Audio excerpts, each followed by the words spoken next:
City ન્યૂઝના પ્રાયોજક છે Raviratna motors.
નમસ્કાર, city ન્યૂઝમાં આપનું સ્વાગત છે। સૌપ્રથમ જોઈશું આજના મુખ્ય સમાચાર। ભરૂચ દૂધ ડેરીની ચૂંટણીમાં ગરમાવો, અરુણસિંહ રાણાની જાહેરાતે રાજકીય ક્ષેત્રે ચકચાર મચ્યો। ભરૂચ અંકલેશ્વર વચ્ચે એક્સપ્રેસ હાઈવેનો પોર્શન શરૂ, સુરત જવા પૂનગામ નજીકના ડાયવર્ઝનનો ઉપયોગ કરવાનો રહેશે। વાહન ચાલકો માટે રાહતના સમાચાર, ટ્રાફિક જામમાંથી પણ મુક્તિ મળશે। અંકલેશ્વરના બળકોદરાની અયોધ્યાનગર એકમાંથી ત્રિવિલ ટેમ્પામાં પાઉચમાંથી ગાંજાના જથ્થા સાથે 4 ઈસમોને ઝડપી પાડતી એસઓજી। ભરૂચ એસઓજી પોલીસે અજુફા વિમલ મુનક્કા વટીના 199 પાઉચમાંથી ₹4.43 લાખનો ગાંજાનો જથ્થો જપ્ત કર્યો। ત્રિવિલ ટેમ્પો, ગાંજાનો જથ્થો અને મોબાઈલ તેમજ મસાલા મળી ₹7.75 લાખનો મુદ્દામાલ જપ્ત કર્યો। અંકલેશ્વર પીરામણ નાકા પાસે ભર ટ્રાફિકમાં એસટી બસની બ્રેક ફેલ થતાં 4 વાહનોને અડફેટે લીધા। સદનસીબે કોઈ જાનહાનિ નહીં। આમોદ તેમજ જંબુસરમાં વિઘ્નહર્તા દેવને નગરજને અશ્રુભીની આંખે પૂઢિયા વર્ષી લોકરિયાના નાદ સાથે વિદાય આપી। અંકલેશ્વરના નવી દેવી ગામ ખાતે પ્રયાગરાજ અને સમુદ્ર મંથનની થીમ સાથે શ્રીજીની સ્થાપના। બીટીએચ ગ્રુપ દ્વારા પ્રયાગરાજ કુંભ મેળો અને સમુદ્ર મંથનની આબેહૂબ ઝાંખી રજૂ કરાઈ। મોટી સંખ્યામાં દર્શનાર્થી લોકો ઉમટી પડ્યા।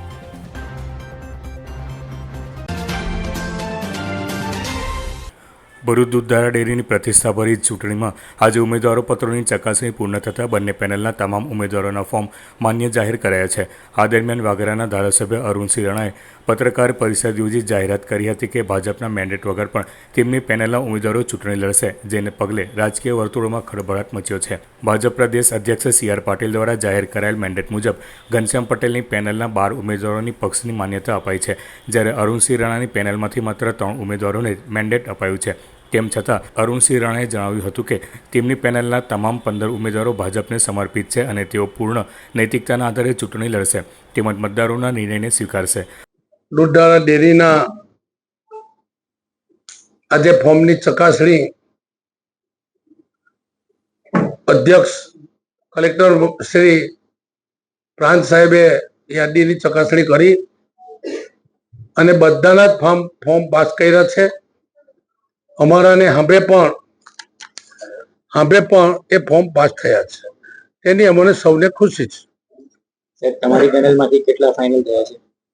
મારી પેનલમાંથી 15 વ્યક્તિઓ લડવાના છે અને અમારો પેનલ જીતશે એવી પ્રભુ શિવ પાસે પ્રાર્થના અને મહેનત। ભારતીય જનતા પાર્ટી અમારી પાર્ટી છે, પણ અમારી 15 જણની પેનલ બધાની જિલ્લાની દૂધ ધારકોની માગણી મુજબ અમારે કામ કરવું પડ્યું છે।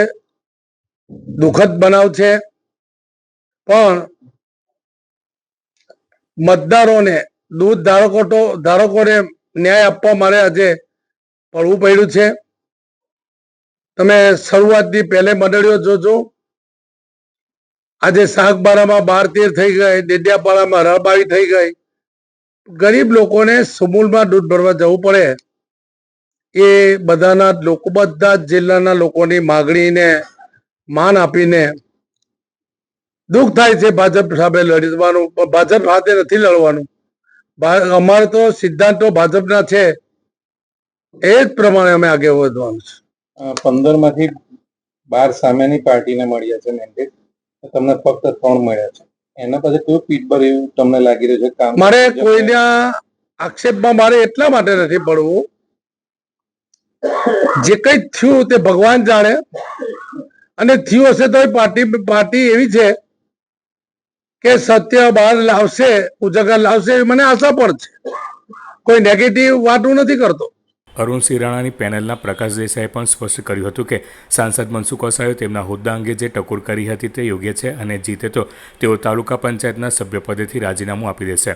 મનસુખભાઈ તમારો ખુલ્લો વિરોધ કર્યો છે તમને ઉમેદવારીનું મેન્ડેટ આપવા માટે લાગેલું, એનું કારણ શું છે? એ તો એમણે વિરોધ કર્યો એટલે એમને જ ખબર, મને એ બાબતે કઈ ખબર નથી એ કેમ કર્યો તે. એ ઘણા વર્ષ એ વડીલ છે અમારા. એમને પેલો આક્ષેપ પણ કર્યો છે ને કે એક વ્યક્તિને 2 પદ મળ્યા છે. હા, તો એ કાન પકડવા જેવી વાત છે. મારી કાન 2 હોદ્દા છે, એક તાલુકા પંચાયત નો સભ્ય છું ને એક અનિભાઈ ઉમેદવાર તરીકે આવ્યો છું. એટલે હું તો ગમે તે તાલુકા પંચાયતના સભ્ય પદેથી હું રાજીનામું આપી દઈશ. એટલે એમનું માન સન્માન જળવાય, એમની અંદરની જે ભાવના છે, લાગણી છે પાર્ટી માટે, એને હું સમર્થન કરું છું ને એમની વાતને હું માથે ચડાવું છું. અને એમની સાથે સાથે બીજા બી અમારા ભારતીય જનતા પાર્ટીના પરિવારના ઘણા લોકો છે, જેવા કે મારા જાહેર જીવનના મિત્ર ભાઈ છે ઘનશ્યામભાઈ, એમની પાસે સુગર પણ છે, દૂધ ડેરી પણ છે, એવા 3-4 હોદ્દા છે. સાથે સાથે એમનો દીકરો સાગર એ પણ ડિરેક્ટર છે. એટલે મને તો એક આશા છે આ જિલ્લાનું સારું થશે અને માનનીય મનસુખ વસાવા સાહેબ હનીભાઈ પણ નિરાકરણ લાવીને એક વ્યક્તિને એક હોદ્દો અપાવશે. આ ચૂંટણીમાં પૂર્વ ધારાસભ્ય મહેશ વસાવાએ પણ અપક્ષ પેનલ ઉતારી છે, જોકે તેમણે જાહેર સમર્થન ઘનશ્યામ પટેલને આપ્યું છે. હવે ચૂંટણી પરિણામે અરુણસિંહ રાણાની પેનલ અપસેટ સર્જે છે કે પછી ઘનશ્યામ પટેલની પેનલ ફરી સત્તા હાંસલ કરે છે, તે આવનારો સમય જ નક્કી કરશે. દિલ્હીથી મુંબઈને જોડતો એક્સપ્રેસ વે હવે ભરૂચથી અંકલેશ્વર સુધી બિનસત્તાવાર રીતે શરૂ થઈ ગયો છે. એક્સપ્રેસ હાઈવે પર જતા વાહન ચાલકો અંકલેશ્વરના પૂનગામ નજીક બનાવેલા ડાયવર્ઝનનો ઉપયોગ કરી સુરત તરફ જઈ શકે છે. દિલ્હી મુંબઈ એક્સપ્રેસ વે આડેના અંતરાયો દૂર થતાં કામમાં પ્રગતિ આવી રહી છે. આ પ્રોજેક્ટના 1380 કિલોમીટરમાંથી 413 કિલોમીટરનો ભાગ ગુજરાતમાં છે, જેમાં ભરૂચમાં પેકેજ 4 હેઠળ 13 કિલોમીટરના હિસ્સામાં અંકલેશ્વરના પૂનગામ નજીક ખેડૂતોના પ્રશ્નોના કારણે એક્સપ્રેસ હાઈવેની કામગીરી અટકી પડી હતી. જોકે સમયાંતરે આ કામગીરી પૂર્ણ કરવામાં આવી છે, ત્યારે હવે ભરૂચ અંકલેશ્વર વચ્ચે એક્સપ્રેસ હાઈવેનો પોર્શન બિનસત્તાવાર રીતે શરૂ કરવામાં આવ્યો છે. ભરૂચથી સુરત તરફ જતા વાહન ચાલકો એક્સપ્રેસ હાઈવેનો ઉપયોગ કરી અંકલેશ્વરના પૂનગામ સુધી આવી શકે છે અને ત્યારબાદ પૂનગામ નજીક બનાવવામાં આવેલા ડાયવર્ઝનનો ઉપયોગ કરી અંકલેશ્વર હાંસોટ ઓલપાડને જોડતા સ્ટેટ હાઈવેનો ઉપયોગ કરીને સુરત તરફ જઈ શકશે. તે જ રીતે સુરતથી ભરૂચ તરફ જતા વાહનો પણ આ માર્ગનો ઉપયોગ કરી શકે છે. હવે અંકલેશ્વરથી સુરત સુધીનો એક્સપ્રેસ હાઈવે ડિસેમ્બર માસ સુધીમાં શરૂ થઈ જશે, જેની યુદ્ધના ધોરણે કામગીરી કરવામાં આવી રહી છે. આ માર્ગ શરૂ થવાથી ભરૂચ શહેરમાં સર્જાતી ટ્રાફિક જામની પરિસ્થિતિ મહદઅંશે કાબૂમાં આવશે. અંકલેશ્વરના ભડકોદરા ગામની અયોધ્યાનગર 1માંથી ભરૂચ એસઓજી પોલીસે 3 વ્હીલ ટેમ્પામાંથી અજુફા વિમલ મુનક્કાવટીના 119 પાઉચમાંથી ₹4,43,000નો ગાંજાનો જથ્થો ઝડપી પાડ્યો છે. એસઓજી પોલીસે 4 ઈસમોની ધરપકડ કરી 3 વ્હીલ ટેમ્પો, ગાંજાનો જથ્થો અને મોબાઈલ તેમજ મસાલા મળી કુલ ₹7,75,000નો મુદ્દામાલ જપ્ત કરી વધુ તપાસ હાથ ધરી છે. ભરૂચ એસઓજી પોલીસની ટીમ પેટ્રોલિંગમાં હતી, તે દરમિયાન મળેલી માહિતીના આધારે અંકલેશ્વરના ભડકોદરાની અયોધ્યાનગર 1માં રહેતો સુનિલ છેડી મોરિયાના મસાલા ભરેલ 3 વ્હીલ ટેમ્પામાં ચેક કરતા 2 થેલામાં અજુફા વિમલ મુનક્કાવટીના 199 પાઉચમાંથી ગાંજાનો જથ્થો મળી આવ્યો હતો. પોલીસે ₹4,43,000 ઉપરાંતનો ગાંજાનો જથ્થો કબજે કરી અયોધ્યાનગરમાં રહેતા સુનિલ છેડી મોરિયા, દિલીપકુમાર શ્રીભીમસેન તિવારી, અંશુમનસિંહ રાઘવેન્દ્ર રાજપૂત અને સુરત કીમના રાજેન્દ્રકુમાર ધર્મીચંદ લોહારની ધરપકડ કરી ગાંજાનો જથ્થો, 3 લાખનો 3 વ્હીલ ટેમ્પો, 21,000ના મસાલાનો જથ્થો અને 2 મોબાઈલ મળી ₹7,75,000નો મુદ્દામાલ કબજે કરી તેઓ વિરુદ્ધ અંકલેશ્વર જીઆઈડીસી પોલીસ મથકમાં ફરિયાદ દર્જ કરાવી છે. આ આરોપીઓ કરિયાણાની દુકાનનો સરસામાનનું વેચાણ કરતા હોય અને પોતાના ફાયદા માટે અજુફા વિમલ મુનક્કાવટીના પાઉચમાં માદક પદાર્થની ગોળીઓ અને આયુર્વેદિકના નેજા હેઠળ વેચાણ કરતા હોવાનું જણાઈ આવ્યું હતું. અંકલેશ્વર શહેરમાં પીરામણ નાકા પાસે સાંજના સમયે ભર ટ્રાફિકમાં એસટી બસની બ્રેક ફેલ થતાં 4 વાહનોને અડફેટે લેતા અકસ્માત સર્જાયો હતો. સદભાગ્યે કોઈ જાનહાનિ થવા પામી ન હતી. અંકલેશ્વર શહેરના પીરામણ નાકા નજીકથી પસાર થઈ રહેલ અંકલેશ્વર હાંસોટ એસટી બસની બ્રેક ફેલ થઈ જતાં ચાલક બસને રોંગ સાઇડ પર લઈ ગયો હતો. આ દરમિયાન સામેથી આવતા 2 બાઇક, 1 મોપેડ અને 1 કારને અડફેટમાં લીધી હતી.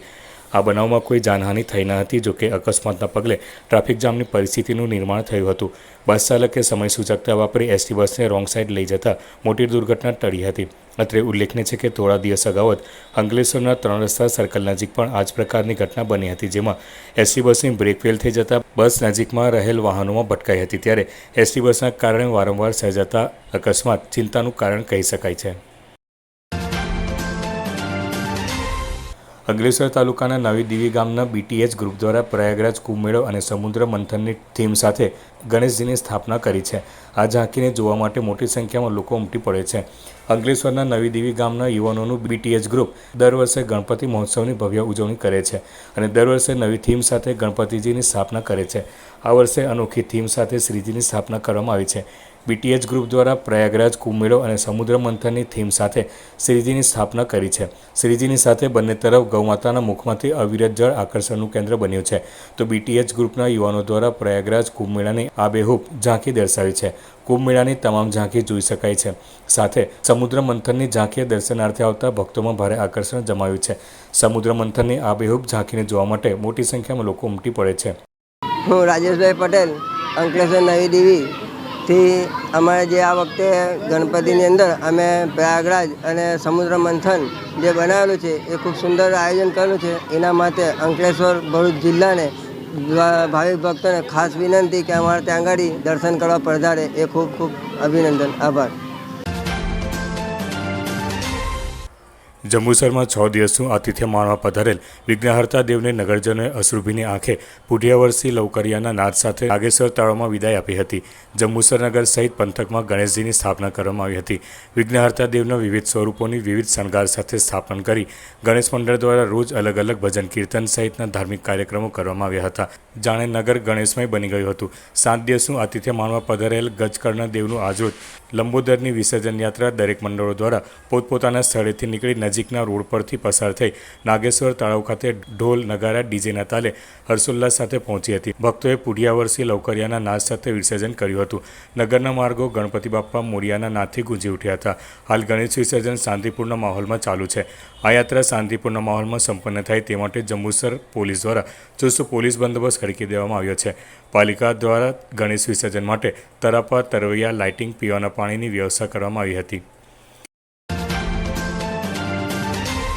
આમોદમાં ભાદરવા સુદ દસમના દિવસે ગણેશજીની પ્રતિમાઓનું વિસર્જન કરવામાં આવે છે. આમોદમાં પ્રાચીન ગણપતિ મંદિરે જિલ્લા ભાજપ પ્રમુખ પ્રકાશ મોદી, ધારાસભ્ય ડીકે સ્વામી, આમોદ શહેર ભાજપ પ્રમુખ મિથુન મોદી, મહામંત્રી હિતેશ શાહ સહિતના લોકોએ ગણપતિ દાદાની આરતી ઉતાર્યા બાદ દબદબાભેર શોભાયાત્રા નીકળી હતી. ડીજેના તાલ સાથે નીકળેલી ગણેશજીની શોભાયાત્રામાં દેશભક્તિના ગીત, ભક્તિગીત, ટીમલી, રાસ ગરબા ઉપર લોકો મન મૂકીને ઝૂમી ઉઠ્યા હતા. શોભાયાત્રા આમોદ નગરપાલિકા ખાતે આવી પહોંચતા પાલિકા સદસ્યોએ ગણપતિ દાદાનું ફૂલહાર પહેરાવી સ્વાગત કર્યું હતું. આમોદ પોલીસ સ્ટેશને ગણપતિ દાદાને પોલીસ જવાનો દ્વારા દર વર્ષોની પરંપરા મુજબ સલામી આપવામાં આવી હતી. ગણપતિ દાદાના મંદિરેથી શરૂઆત થયેલી શોભાયાત્રા પરંપરાગત રૂટ પર ફરી હતી. શોભાયાત્રાના રૂટ પર શ્રીજી ભક્તો માટે સેવાભાવી સંસ્થાઓ દ્વારા ઠેર ઠેર ઠંડા પાણી તેમજ શરબતની વ્યવસ્થા કરવામાં આવી હતી. 7 દિવસનું આતિથ્ય માણ્યા બાદ શ્રીજી ભક્તોએ ભારે હૈયે ગણપતિ દાદાને આવતા વર્ષે વહેલા આવજોના કોલ સાથે મોડી રાત સુધી વિદાય આપી હતી. આમોદ મોટા તળાવ ખાતે તરાપા, તરવૈયા, લાઇટિંગ તેમજ મોટી ક્રેનની વ્યવસ્થા કરવામાં આવી હતી. ગણપતિજીની શોભાયાત્રા દરમિયાન કોઈ અનિચ્છનીય બનાવ ન બને તે માટે પોલીસ દ્વારા 1 DYSP, 5 PI, 9 PSI, 70 SRP, 200 police જવાન, 100 હોમગાર્ડ અને જીઆરડી તેમજ બ્લેક કમાન્ડો સહિત પોલીસના કાફલાની ચુસ્ત નિગરાણી હેઠળ શોભાયાત્રા શાંતિપૂર્ણ માહોલમાં સંપન્ન થઈ હતી. આમોદ મોટા તળાવ ખાતે મોડી રાત સુધી ગણેશજીનું વિસર્જન ચાલુ રહ્યું હતું. હેલો ભરૂચ, શું તમે વોટરપ્રૂફિંગ સર્વિસની શોધમાં છો? એવી સેવા જે તમને વરસાદના મોસમમાં ટપકતી છત, ભીનાશ અને સીલનથી રાહત આપશે? તો ખાતુ શ્યામ વોટરપ્રૂફિંગ લાવ્યો છે રાજસ્થાનના કુશળ કારગારોથી તૈયાર શ્રેષ્ઠ અમે ઘણા રંગો અને ડિઝાઇનમાં માર્બલ પેસ્ટનો પણ વેપાર કરીએ છીએ 10 વર્ષની વોરંટી સાથે. હવે સ્ક્રીન પર આપેલા નંબર પર કોલ કરો અથવા નીચેના વોટ્સએપ બટનને દબાવીને મેસેજ કરો.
શ્રી ગણેશ જ્યોતિષ શુદ્ધ અને સાત્વિકતાથી દરેક ધર્મના કાર્ય કરનાર 100% સચોટ નિકાલ.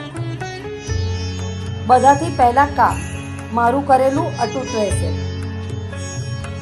લવ પ્રોબ્લેમ, પ્રેમી પંખીડાનું મિલન, લગ્ન સગાઈમાં રૂકાવટ, પતિ પત્ની અણબનાવ, સ્વતન મુક્તિ, ધારેલું કામ કરાવવું. ગુજરાતમાં પ્રખ્યાત મહારાજ. વિદેશ યોગ, વિઝા પ્રોબ્લેમ, નોકરી ધંધામાં રૂકાવટ, કોઈનું ખવડાવેલું પીવડાવેલું, ગુપ્ત રોગોનો નિકાલ, સંતાન પ્રાપ્તિ, વાહન યોગ, દારૂ છોડાવવો, મકાન યોગ. કામ ન થવાનું કારણ શું? દરેક પ્રકારના યંત્ર, નંગ, વીંટી, પેન્ડલ સાત્વિક પદ્ધતિથી સિદ્ધ કરી આપવામાં આવશે.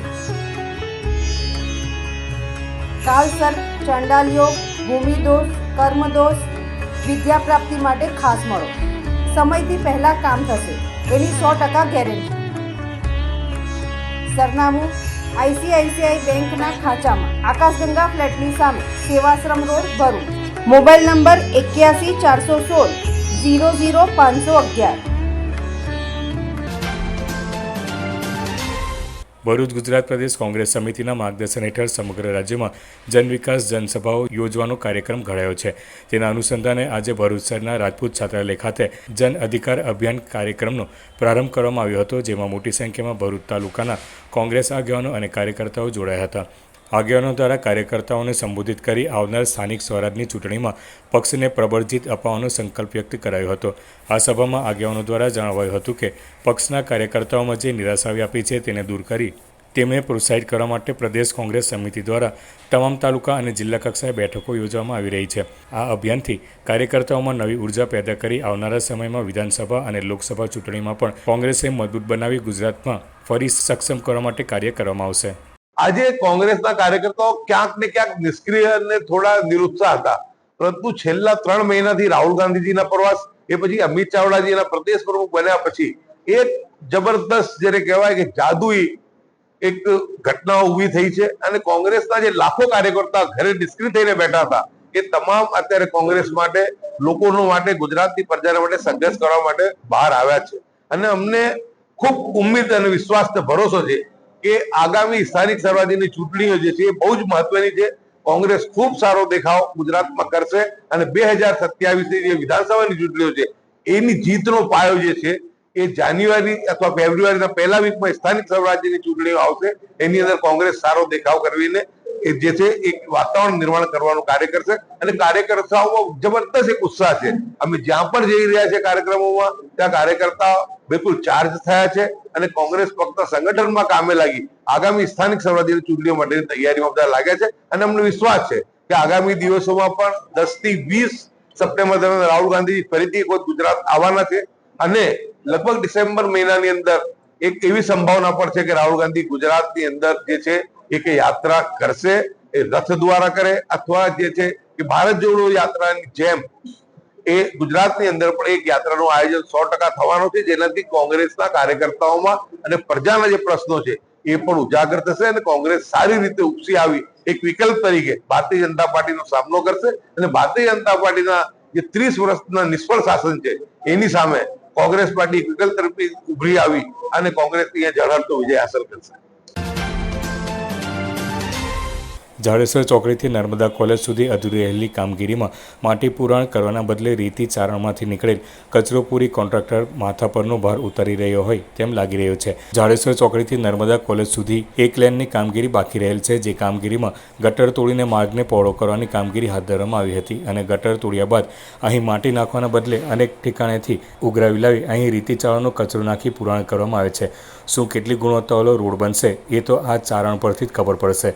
અગાઉ પણ રોડ કોન્ટ્રાક્ટર અને સ્થાનિક લોકોની મદદથી રોડની આડમાં તવરા ગામમાં આવેલી ભેખડો તોડી પાડી લાખો રૂપિયાની માટી સહયોગે કરવામાં આવી હતી અને હાલ અત્યારે ગટર તોડેલી જગ્યામાં માટીના અભાવે છેલ્લા કેટલાક સમયથી કામગીરી બંધ રહી હોય તેમ દેખાઈ રહ્યું છે. ત્યારે ગટર તોડી ત્યાં માટી પૂરવાના બદલે રીતિમાંથી નીકળેલ ચારણ ગમે ત્યાંથી શોધી લાવ્યા બાદ આ ગટરમાં પૂરવામાં આવે છે. તો શું આ કેટલું યોગ્ય છે? 23 કરોડના ખર્ચે થઈ રહેલો આ રોડનો પાયો કેટલો કાચો હશે તે આવનાર દિવસોમાં ખબર પડશે. તવરા ગામ એ પ્રથમ ટીપી સ્કીમમાં સમાવિષ્ટ ગામ છે, ત્યારે અહીં એક નવા ભરૂચનું નિર્માણ થઈ જવા રહ્યું છે, ત્યારે માર્ગ પહોળો કરવાની કામગીરી હાથ ધરાઈ છે, ત્યારે તંત્ર જાણે માથા પરથી ભાર ઉતરતો હોય તેમ દેખાઈ રહ્યું છે. હાલ જાડેશ્વર ચોકડીથી તવરા સુધી ₹23 કરોડના ખર્ચે બની રહેલા માર્ગ પણ અધૂરી હાલતમાં છે અને તેમાંય જાડેશ્વર ચોકડીથી નર્મદા કોલેજ સુધી એક લાઇનમાં ગટર તોડી અહીં પુરાણ કરવાના બદલે રેતી ચારણનો કચરો પૂરીને કામને પૂર્ણ કરવાની કવાયત હાથ ધરી છે. હાલ આવનારા દિવસોમાં પણ નવરાત્રિ, દિવાળી જેવા મુખ્ય તહેવારો આવી રહ્યા છે, ત્યારે હજી પણ લોકોએ આ તકલીફ વેઠવાની રહેશે તેમ જણાઈ રહ્યું છે. ભરૂચ જિલ્લામાં ગણેશ મહોત્સવની ઉજવણી ભવ્ય રીતે ચાલી રહી છે. શહેરથી લઈને ગ્રામ્ય વિસ્તાર સુધી ગણેશ મંડળોએ ભગવાન ગણેશજીની સ્થાપના કરી છે અને લોકોમાં આકર્ષણ પેદા થાય તેવી વિવિધ થીમ પર આધારિત પંડાલોની રચના પણ કરી છે. ભરૂચ શહેરના જૂના વિસ્તારો, પોળ અને શેરીઓમાં નાના મોટા ગણેશ મંડળોએ વિશેષ ઉત્સાહ સાથે મૂર્તિની સ્થાપના કરી છે. કેટલાક મંડળોએ તો સામાજિક થીમો પણ અપનાવી છે, જ્યારે કેટલાક મંડળોએ ધાર્મિક, ઐતિહાસિક અને આધ્યાત્મિક થીમ રજૂ કરી શ્રદ્ધાળુઓને આકર્ષ્યા છે. રાત્રિના સમયે શહેરના અલગ અલગ વિસ્તારોમાં ભક્તોની ભારે ભીડ જોવા મળે છે. નાનાથી મોટા લોકો લાઇનમાં ઊભા રહીને ભગવાન ગણેશજીના દર્શન કરે છે. ખાસ કરીને બાળકો અને યુવાનોમાં ભારે ઉત્સાહ જોવા મળી રહ્યો છે. શહેરના મંડળોએ સુશોભિત લાઇટિંગ, રંગીન સજાવટ તથા સંગીત સાથે પંડાલોને આકર્ષક બનાવ્યા છે. કેટલાક મંડળોમાં લોકજાગૃતિ માટે પ્રદર્શન ગેલેરીઓ પણ ઊભી કરવામાં આવી છે, જેમાં સામાજિક તથા રાષ્ટ્રીય મુદ્દાઓને સ્પર્શતા સંદેશાઓ પણ આપવામાં આવ્યા છે. ભરૂચમાં ચાલી રહેલા ગણેશ મહોત્સવને લઈને આખા જિલ્લામાં ધાર્મિક અને સાંસ્કૃતિક માહોલ સર્જાયો છે. લોકો પરિવાર સાથે બહાર નીકળી મંડળોના દર્શન કરે છે અને ભક્તિભાવ સાથે આનંદ માણી રહ્યા છે.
અંકલેશ્વરના 84 ભાગોળ નવચેતન યુવક મંડળ ખાતે જિલ્લા ભાજપ પ્રમુખ પ્રકાશ મોદી, શહેર ભાજપ પ્રમુખ ધર્મેન્દ્ર પુષ્કરના, જિલ્લા કોષાધ્યક્ષ જગદીશ શાહ તેમજ ઉદ્યોગકાર અને ઉદ્યોગ મંડળના પૂર્વ પ્રમુખ મહેશભાઈ પટેલે શ્રીજીની આરતી ઉતારી ધન્યતા અનુભવી હતી.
અંકલેશ્વર જીઆઈડીસીની એશિયન પેઇન્ટ કંપની દ્વારા મુંબઈથી મંગાવેલ ટર્પેન્ટાઇન ઓઇલનો જથ્થો સગેવગે કરનાર ટ્રક ચાલકો બાદ વધુ 2 સિક્યુરિટી ગાર્ડની પોલીસે ધરપકડ કરી કાયદેસરની કાર્યવાહી હાથ ધરી છે. અંકલેશ્વર જીઆઈડીસીમાં આવેલ એશિયન પેઇન્ટ કંપની દ્વારા મુંબઈની BPCL કંપનીમાંથી રો મટીરિયલ ટર્પેન્ટાઇન ઓઇલ મંગાવ્યું હતું, જે લઈ 2 ટેન્કર આવ્યા હતા. જે બંને ટેન્કરોમાંથી 950 કિલોગ્રામ ટર્પેન્ટાઇન ઓઇલ બંને ગાડીઓના ચાલકોએ માર્ગમાં સગેવગે કરી કંપની સાથે 92,000થી વધુની છેતરપિંડી કરતા અંકલેશ્વર જીઆઈડીસીમાં પોલીસ ફરિયાદ નોંધવામાં આવી હતી. આ ગુનામાં સંડોવાયેલ બંને ટ્રક ચાલક ચંદન યાદવ અને સુનિલ યાદવને એશિયન પેઇન્ટ ચોકડી પાસેથી ઝડપી પાડવામાં આવ્યા હતા, જે બાદ આ ગુનામાં સંડોવાયેલ સિક્યુરિટી ગાર્ડ અનુજકુમાર સંતોષકુમાર યાદવ અને આદિત્ય અંજની સિંહને ઝડપી પાડી વધુ તપાસ હાથ ધરી છે. નર્મદા જિલ્લાના રાજપીપળા શહેરની કરજણ નદીમાં ડૂબી ગયેલ યુવકની લાશ મળી આવી હતી. રવિવારે રાતના સમયે રાજપીપળાના કરજણ નદીના ઓવળા પર ગણેશ વિસર્જન કરવા માટે ગયેલ 25 વર્ષનું એક યુવક વિસર્જન કરવાના સમયે અકસ્માત રીતે પાણીમાં પડી જતા ડૂબી ગયો હતો. મહત્વની વાત એ છે કે ગણપતિ વિસર્જન વખતે કરજણ નદીના ઓવળા પર રાજપીપળા નગરપાલિકા દ્વારા દર વર્ષે લાઇટો અને ફાયર બ્રિગેડની સુવિધા ઊભી કરવામાં આવે છે, પરંતુ આ વખતે કોઈપણ જાતની સુવિધા કરવામાં આવી ન હતી. અંધારામાં ગણેશ વિસર્જન કરવા જતા સમયે આ અકસ્માત થયો હોય તેવું ગણેશ વિસર્જન કરવા આવેલા લોકોનું કહેવું હતું. લોકો દ્વારા અકસ્માતની જાણ રાજપીપળા નગરપાલિકાની ટીમને કરાતા સમસ્ત ટીમ રાતના સમયે નદીમાં લાપતા થયેલ યુવકને શોધવાનું કામ શરૂ કર્યું હતું. તેમ છતાં પાણીમાં ડૂબી ગયેલ યુવકનું રાતના સમયે કોઈ પત્તો નહીં લાગતા બીજા દિવસે સોમવારે પણ આખા દિવસ નગરપાલિકાની ટીમ અને એનડીઆરએફની ટીમે નદીમાં શોધખોળ કરતા યુવકનો પત્તો લાગ્યો ન હતો. આજે સવારે 9 વાગ્યે કરજણ નદીમાં યુવકની લાશ પાણીમાં તરતી દેખાઈ હતી. આ વાતની જાણ રાજપીપળા પોલીસને થતાં રાજપીપળા પોલીસ દ્વારા નદીમાંથી યુવકની લાશ બહાર કાઢી એમ્બ્યુલન્સ દ્વારા સરકારી દવાખાનામાં પોસ્ટમોર્ટમ અર્થે મોકલી આપીને આગળની કાર્યવાહી હાથ ધરી છે. આમોદની સુથોદરા પ્રાથમિક શાળાના બાળકો દ્વારા પોતાના આચાર્ય રેખાબેન મકવાણાનો પ્રવેશ ઉત્સવ ઉજવાયો હતો. આમ તો શિક્ષકો દ્વારા બાળકોનો પ્રવેશ ઉત્સવ મનાવવામાં આવે છે, પરંતુ સુથોદરા શાળામાં ભણતા અને કેળવણી પામેલા બાળકોના રીત અને રસમ અલગ છે. આજથી 13 વર્ષ પહેલાં તારીખ 1/9/2012ના રોજ રેખાબેન સરભણ કુમાર શાળામાંથી બદલી થઈ અત્રેની શાળામાં હાજર થયા હતા, જેમાં તેમને સુથોદરા પ્રાથમિક શાળામાં આજે 13 વર્ષની શિક્ષણ યાત્રા પૂરી કરી છે. કર્મ એ જ પૂજા તેમનો જીવનમંત્ર હતો, તેમજ કર્મ એ જ ધર્મ જીવનમંત્ર તેમણે બાળકોને શીખવાડ્યો છે. એ નાતે આજે બાળકોએ પોતાના ગુરુજીના શાળામાં હાજર થયેલ દિવસને તેમના પ્રવેશ ઉત્સવ તરીકે ઉજવ્યો હતો. આ પ્રસંગે એસએમસી સભ્યો, એમડીએમ સભ્યો, આંગણવાડીના સભ્યો તેમજ વડીલ ગ્રામજનો ખાસ ઉપસ્થિત રહ્યા હતા. તેઓ દ્વારા પણ પુષ્પગુચ્છ આપી તેઓને સન્માનિત કરાયા હતા, તેમજ તેમની 13 વર્ષની કામગીરીને બિરદાવી હતી, જેમાં શાળાને C ગ્રેડમાંથી A++ શાળા બનાવવા સુધીની સફરમાં તેમણે પ્રતિભાશાળી શ્રેષ્ઠ શિક્ષક એવોર્ડ, આમોદ તાલુકા શ્રેષ્ઠ શિક્ષક એવોર્ડ, ભરૂચ જિલ્લા શ્રેષ્ઠ શિક્ષક એવોર્ડ, ગુજરાત રાજ્ય શ્રેષ્ઠ શિક્ષક એવોર્ડ, ચિત્રકૂટ એવોર્ડ, બાળ પ્રતિષ્ઠાન એવોર્ડ, પર્યાવરણ એવોર્ડ, ગુજરાત રાજ્ય એવોર્ડ જેવા અનેક એવોર્ડો પ્રાપ્ત કરીને શાળાનું તેમજ ગામનું નામ રોશન કરવા બદલ તેઓને બિરદાવ્યા હતા. હાલમાં પણ તેઓની જિલ્લા ફેરબદલી થઈ હોવા છતાં માતૃત્વ પ્રાપ્ત વિદ્યાસહાયકની ભરતી થવાથી જે પરિસ્થિતિ નિર્માણ થઈ તેમાં તેમણે શાળાના અને બાળકોના હિતને મહત્વ આપીને વધુ 6 મહિનાનો સમય તેમણે સુથોદરા માટે ફાળવ્યો છે. એ બદલ તેમનું ઋણ વ્યક્ત કર્યું હતું. આ પ્રસંગે રેખાબેન દ્વારા બાળકો માટે તિથિ ભોજનનું આયોજન કરાયું હતું, જેમાં તેમણે બાળકોને પોતાના હાથે પીરસીને જમાડ્યા હતા અને તેમના જીવન મંત્ર કર્મ એ જ પૂજાનું ઉદાહરણ પૂરું પાડ્યું છે. આમોદના વનપાલ વય નિવૃત્ત થતા તેઓનો વિદાય સમારંભ યોજાયો હતો. આમોદ ખાતે વનપાલ તરીકે ફરજ બજાવતા જસુભાઈ પરમાર વય નિવૃત્ત થતા ગતરોજ તેઓનો આમોદ વન વિભાગની કચેરી ખાતે વિદાય સમારંભ રાખવામાં આવ્યો હતો. આમોદના વનપાલ જસુભાઈ પરમારે 35 વર્ષની નોકરી દરમિયાન ડેડિયાપાડા, પીપલોદ, નર્મદા નિગમ, પર્યાવરણ શાખા, વાલિયા, જંબુસર તેમજ આમોદ ખાતે કર્તવ્યનિષ્ઠ સાથે ફરજ બજાવી હતી. તેમના વિદાય સમારંભ સમયે આમોદ, જંબુસર તેમજ વાગરા રેન્જ કચેરીનો સ્ટાફ ખાસ ઉપસ્થિત રહ્યો હતો. આ પ્રસંગે આમોદના રેન્જ ફોરેસ્ટ ઓફિસર રમેશ ચૌહાણે તેઓનું શ્રીફળ આપી સાલ ઓળાડીને સન્માન કર્યું હતું અને મોડું મીઠું કરાવ્યું હતું, તેમજ સ્મૃતિ ભેટ આપી હતી. તેમજ સ્ટાફના અધિકારીઓ અને કર્મચારીઓએ પણ સાલ ઓળાડી સ્મૃતિ ભેટ આપી તેઓને સન્માનિત કર્યા હતા. તેમજ કેક કાપી જસુભાઈ પરમારની વિદાયને યાદગાર બનાવવામાં આવી હતી. વનપાલ જસુભાઈ પરમારના વિદાય સમારંભ વેળાએ તેમના પરિવારજનો તેમજ સમાજના આગેવાનો પણ ખાસ ઉપસ્થિત રહ્યા હતા. આમોદ ખાતે 3.5 વર્ષની ફરજ દરમિયાન તેમણે કરેલી ફરજ નિષ્ઠાની આમોદના સ્ટાફે સરાહના કરતા તેઓની આંખમાંથી હર્ષના આંસુ છલકાઈ આવ્યા હતા. વય નિવૃત્ત થયેલા વનપાલ દ્વારા આમોદ રેન્જ કચેરીના સ્ટાફ મિત્રો સાથે વૃક્ષારોપણ કરી વય નિવૃત્તિને યાદગાર બનાવી હતી. અંતમાં મુખ્ય સમાચાર પર ફરી એક નજર. ભરૂચ દૂધ ડેરીની ચૂંટણીમાં ગરમાવો, અરુણસિંહ રાણાની જાહેરાતે રાજકીય ક્ષેત્રે ચકચાર મચ્યો. ભરૂચ અંકલેશ્વર વચ્ચે એક્સપ્રેસ હાઈવેનો પોર્શન શરૂ, સુરત જવા પૂનગામ નજીકના ડાયવર્ઝનનો ઉપયોગ કરવાનો રહેશે. વાહન ચાલકો માટે રાહતના સમાચાર, ટ્રાફિક જામમાંથી પણ મુક્તિ મળશે. અંકલેશ્વરના ભડકોદરાની અયોધ્યાનગર 1માંથી 3 વ્હીલ ટેમ્પામાં પાઉચમાંથી ગાંજાના જથ્થા સાથે 4 ઈસમોને ઝડપી પાડતી એસઓજી. ભરૂચ એસઓજી પોલીસે અજુફા વિમલ મુનક્કા વટીના 199 પાઉચમાંથી ₹4.43 લાખનો ગાંજાનો જથ્થો જપ્ત કર્યો. 3 વ્હીલ ટેમ્પો, ગાંજાનો જથ્થો અને મોબાઈલ તેમજ મસાલા મળી ₹7.75 લાખનો મુદ્દામાલ જપ્ત કર્યો. અંકલેશ્વર પીરામણ નાકા પાસે ભર ટ્રાફિકમાં એસટી બસની બ્રેક ફેલ થતાં 4 વાહનોને અડફેટે લીધા. સદનસીબે કોઈ જાનહાનિ નહીં. આમોદ તેમજ જંબુસરમાં વિઘ્નહર્તા દેવને નગરજનોએ અશ્રુભીની આંખે પૂઢિયા વર્ષી લોકરિયાના નાદ સાથે વિદાય આપી. અંકલેશ્વરના નવી દેવી ગામ ખાતે પ્રયાગરાજ અને સમુદ્ર મંથનની થીમ સાથે શ્રીજીની સ્થાપના. બીટીએચ ગ્રુપ દ્વારા પ્રયાગરાજ કુંભ મેળો અને સમુદ્ર મંથનની આબેહૂબ ઝાંખી રજૂ કરાઈ. મોટી સંખ્યામાં દર્શનાર્થી લોકો ઉમટી પડ્યા. તો આ આજના સિટી ન્યૂઝ. આવતીકાલે ફરી મળીશું. નમસ્કાર. સિટી ન્યૂઝના પ્રાયોજક હતા રવિરત્ન મોટર્સ.